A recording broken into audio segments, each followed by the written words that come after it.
మరొక బ్రేకింగ్ కోనసీమలోనూ మావోయిస్టుల అలజడి రేగింది. రావులపాలెంలో హిడ్మా అనుచరుడు సరోజ్ అరెస్ట్ అయ్యారు. రావులపాలెంలో అతను షెల్టర్ తీసుకుంటున్నట్లుగా సందేహిస్తున్నారు పోలీసులు. నిన్న కాకినాడ, ఏలూరు, విజయవాడలో 50 మంది వరకు మావోయిస్టులను అరెస్ట్ చేశారు. తాజాగా రావులపాలెంలోనూ హిడ్మా దళం ఉండడంతో కలకలం రేగుతోంది.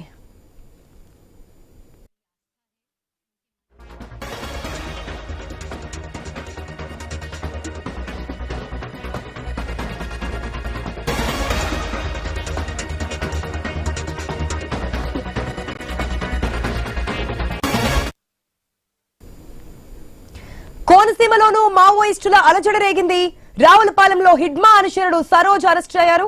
రావులపాలెంలో అతను షెల్టర్ తీసుకున్నట్లు సందేహిస్తున్నారు. నిన్న కాకినాడ, ఏలూరు, విజయవాడలో 50 మంది వరకు మావోయిస్టులను అరెస్ట్ చేశారు. తాజాగా రావులపాలెంలోనూ హిడ్మా దళం ఉండడంతో కలకలం రేగుతోంది.